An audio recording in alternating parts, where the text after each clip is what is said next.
उत्तराखंड विधानसभा में पेश हुआ UCC bill. CM Pushkar Singh Dhami ने सदन में पेश किया बिल। विधानसभा की कार्यवाही के दौरान लगे जय श्री राम के नारे, राम में हुआ पूरा सदन। विधेयक पेश होने के बाद विधानसभा की कार्यवाही को 2 बजे तक के लिए स्थगित कर दिया गया। स्थगित होने के बाद दोबारा जब कार्यवाही शुरू होगी तो चर्चा होगी। यूसीसी बिल को लेकर उत्तराखंड के पूर्व सीएम हरीश रावत का बड़ा बयान। कहा, बिल को पारित करने की जल्दी में नियमों का नहीं किया गया पालन।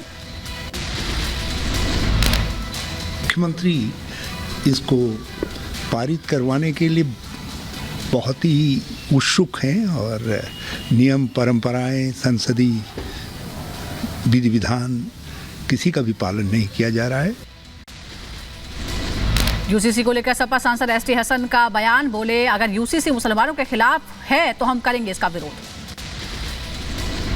अगर यूसीसी के अंदर कोई ऐसी बात नहीं है जो हमारे मजहब के खिलाफ हो तो हमें कोई एतराज़ नहीं है, लेकिन अगर जो कुरान शरीफ ने मुसलमानों को जो हिदायत दी हैं, अगर उसके खिलाफ कोई बात होती है तो हम उसे मानने को तैयार नहीं हैं। दिल्ली में मनी लॉन्ड्रिंग के मामले में ईडी का एक्शन। 12 ठिकानों पर छापेमारी। केजरीवाल के निजी सचिव विभव कुमार और जल बोर्ड के पूर्व मेंबर शलभ कुमार के घर पर रेड। ईडी के सूत्रों के हवाले से बड़ी खबर। आतिशी के आरोपों को बताया निराधार। मामले में लीगल एक्शन ले सकती है ईडी। ईडी के छापेमारी पर आतिशी का बड़ा बयान। कहा, आम आदमी पार्टी को डराने के लिए की जा रही है छापेमारी।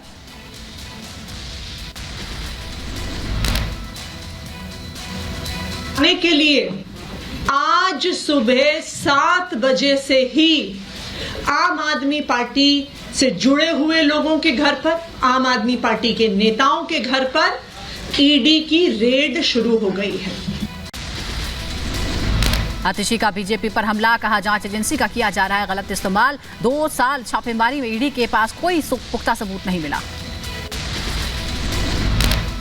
पिछले 2 साल से इसी तरह आम आदमी पार्टी के नेताओं को डराया धमकाया जा रहा है, लेकिन इस 2 साल के इन्वेस्टिगेशन में अभी तक ईडी को कुछ नहीं मिला है। आतिशी ने बीजेपी पर लगाए गंभीर आरोप। कहा, आपको धमकाने की साजिश। आम आदमी पार्टी किसी तरह डरने वाली नहीं है। और उनकी एजेंसियों को जो ईडी और सीबीआई हैं, ये बताना चाहती हूं कि आम आदमी पार्टी आपकी धमकियों से डरने वाली नहीं है। पिछले 2 साल से आतिशी ने ईडी की कार्रवाई पर सवाल उठाए। कहा, गवाहों को धमकाया गया, बयान लिया गया, गलत बयान पर कराया गया साइन। ईडी के बयानों में फर्जीवाड़ा। तो बार बार अलग अलग लोगों को डरा के, धमका के गलत स्टेटमेंट साइन कराए गए। हमारे नेताओं पर ईडी की कार्रवाई। ईडी पर आरोप लगाते हुए बोली आतिशी, ईडी की जांच में घोटाला, सीसीटीवी से की गई छेड़छाड़, मिटाए गए सबूत। और आपको पता है, जब ईडी ने वो फुटेज दी तो उन्होंने उस फुटेज का ऑडियो डिलीट कर दिया। आतिशी के बयान पर केंद्रीय गृह राज्य मंत्री अजय मिश्र का बयान। कहा, जांच एजेंसियों पर कोई दबाव नहीं है, कानून के हिसाब से हो रही है कार्रवाई। ये सभी संस्थाएं स्वतंत्र हैं और अपने इस तरह से काम करती हैं। जहां पर कोई आरोप आते हैं उनकी जांच करना स्वाभाविक रूप से इनकी जिम्मेदारी है। कोई किसी तरह का दबाव नहीं होता है। जो उनका काम है वो उसको अच्छे तरह से कर रही हैं। बीजेपी नेता मनजिंदर सिंह सिरसा ने केजरीवाल पर साधा निशाना। कहा, दिल्ली सरकार को नुकसान हुआ लेकिन केजरीवाल के दोस्तों को फायदा हुआ। 2% से 10% और 7% से 12% शराब के कॉन्ट्रैक्टरों को काम देने के लिए पॉलिसी को बदला गया। क्यों? जिन मित्रों को इन्होंने काम दिया उनके चलते 2783 करोड़ रुपए का दिल्ली की सरकार को नुकसान हुआ और अरविंद केजरीवाल जी के दोस्तों को बहुत करोड़ रुपए का लाभ हुआ। आतिशी के बयान पर मनोज तिवारी ने साधा निशाना। कहा, कोई भी एजेंसी बिना सबूत के छापेमारी नहीं करती। हम देख रहे हैं कोई ऐसा विभाग नहीं जहां आम आदमी पार्टी का भ्रष्टाचार न हुआ हो। बिना एविडेंस के कोई जांच एजेंसी काम नहीं करती। आप एविडेंस नहीं है तो आप जाकर के सम्मान का सम्मान क्यों नहीं करते हो? भानु प्रताप को लाया गया ईडी दफ्तर। जमीन घोटाला मामले में हेमंत सोरेन के आमने सामने बिठाकर होगी पूछताछ। गोवा के दौरे पर प्रधानमंत्री नरेंद्र मोदी बैतूल में ओएनजीसी सर्वाइवल सेंटर का उद्घाटन किया। मौके पर मौजूद रहे कई गणमान्य लोग। गोवा में इंडिया एनर्जी वीक का आयोजन, कार्यक्रम में बोले पीएम मोदी, कहा भारत न सिर्फ अपनी जरूरतों को पूरा कर रहा है बल्कि विश्व के विकास की दिशा भी तय कर रहा है। भारत न सिर्फ अपनी जरूरतों को पूरा कर रहा है बल्कि विश्व के विकास की दिशा भी तय कर रहा है। गोवा के कार्यक्रम में बोले पीएम मोदी, कहा भारत आधुनिक बुनियादी ढांचे का कर रहा है निर्माण। इंफ्रा पर 11 लाख करोड़ से अधिक निवेश करने का है लक्ष्य। अभी एक सप्ताह पहले जो भारत का बजट आया है उसमें हमने अब इंफ्रास्ट्रक्चर पर 11 लाख करोड़ रुपए से अधिक के खर्च का संकल्प लिया है। पीएम मोदी ने अपने संबोधन में आगे कहा, हमने G20 में शुरू किया वैश्विक जैव ईंधन गठबंधन, मिल रहा भरपूर समर्थन। G20 समिट में हमने जिस ग्लोबल बायोफ्यूल्स अलायंस को शुरू किया था वो हमारी इसी भावना का प्रतीक है। केंद्रीय मंत्री जितेंद्र सिंह ने पीएम मोदी की तारीफ की। बोले महिलाओं के विकास के लिए पीएम ने बहुत कुछ किया है। इस बीच बीजेपी सांसद ने कांग्रेस पर तंज कसा है। पीएम मोदी के 400 सीट वाले बयान पर बोले बसपा सांसद मलूक नागर, कहा इसके लिए कांग्रेस जिम्मेदार है। पीएम मोदी के 400 सीट लाने वाले बयान पर आरजेडी नेता मनोज झा ने भी कसा तंज, कहा इसका मतलब सेट हो गया है ईवीएम। एग्जैक्ट 370 बोल रहे हैं और एनडीए 400, इसका मतलब रिगिंग का कंप्लीट हो गया काम, इतना ईवीएम सेट हो गया। एग्जैक्ट नंबर 370 जब आप कहते हैं ना तो शक होता है। लोकसभा चुनाव को लेकर बोले कांग्रेस नेता कमलनाथ, कहा पार्टी ने चुनाव के लिए शुरू की तैयारी, साथ ही बताया लोकसभा चुनाव में उम्मीदवार होंगे नकुलनाथ। अब शुरुआत हो गई है।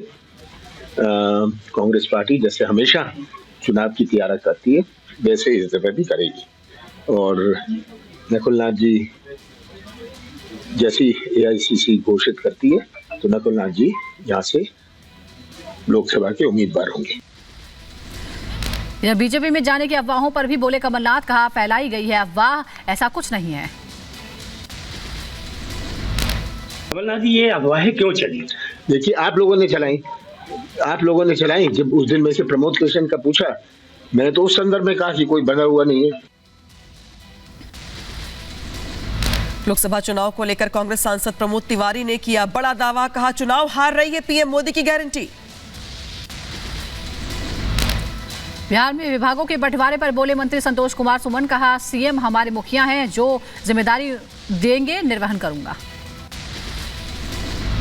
क्योंकि माननीय मुख्यमंत्री जी हम लोग के गार्जियन होते हैं, मुखिया होते हैं मंत्री परिषद के, और उनको मैंने धन्यवाद दिया और इस बात के लिए भी आश्वस्त किया कि आपने जो जिम्मेवारी हमारे कंधों पर दी है मैं उसका बखूबी से निर्वहन करूंगा। विक्रमादित्य सैनिक स्कूल में हुआ भूमि पूजन का कार्यक्रम, प्रोग्राम में सीएम मोहन यादव और पूर्व सीएम शिवराज सिंह चौहान ने भी शिरकत की। अमरावती में टीडीपी नेताओं ने रेड्डी सरकार के खिलाफ जताई नाराजगी, विधानसभा के बाहर किया प्रदर्शन। राजस्थान के नागौर में गर्जा सीएम भजनलाल का बुलडोजर, नाबालिग की हत्या के आरोपी का घर जमींदोज किया गया। बुलडोजर की कार्रवाई के दौरान भारी संख्या में मौजूद रहा पुलिस बल। नागौर में 14 दिनों से लापता छात्र यशराज की हुई थी हत्या। हैदराबाद में बीजेपी अध्यक्ष किशन रेड्डी ने सालार जंग संग्रहालय का किया भ्रमण, मौके पर राष्ट्रीय पुरालेख संग्रहालय की रखी आधारशिला। भुवनेश्वर में विश्व ओडिशा भाषा सम्मेलन का आयोजन हो रहा है। कार्यक्रम में पहुंचे विधायक, मौके पर विधायकों ने प्रदर्शनी का दौरा किया। बलिया में पीआरडी के जवानों को नहीं मिला वेतन, जिलाधिकारी कार्यालय फरियाद लेकर पहुंचे जवान, लगाई न्याय की गुहार। मेरठ में घरेलू हिंसा का मामला सामने आया है। पीड़ित शख्स ने पुलिस में शिकायत की, परिवार के सदस्यों पर लगाया आरोप। अयोध्या पहुंचे अरुणाचल प्रदेश की पूरी कैबिनेट, सीएम पेमा खांडू ने अपने सभी मंत्रियों के साथ रामलला के दर्शन किए।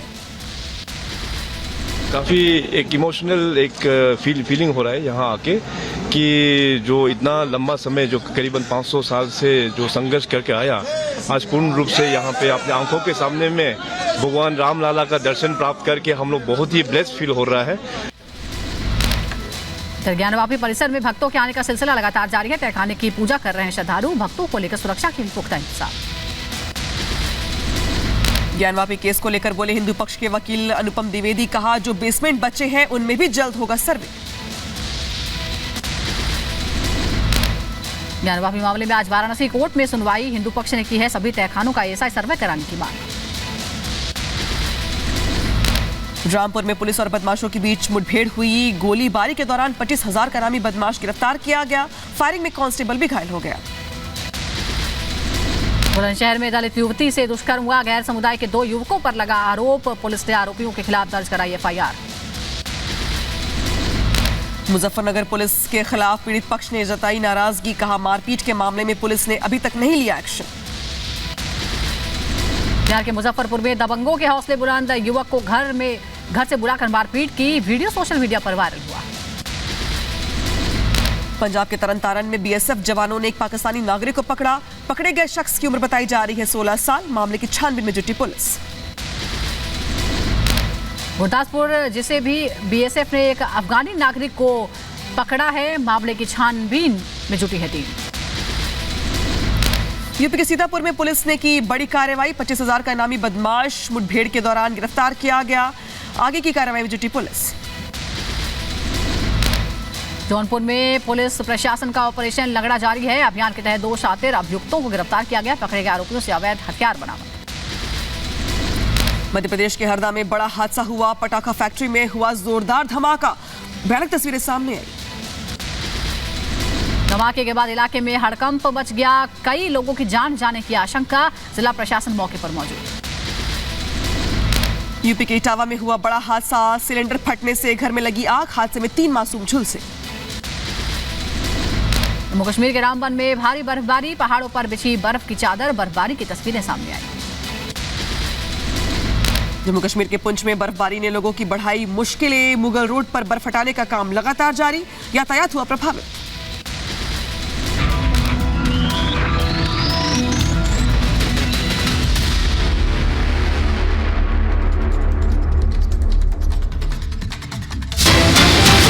मध्य प्रदेश के हरदा से बड़ी खबर आपको बता दें। पटाखा फैक्ट्री में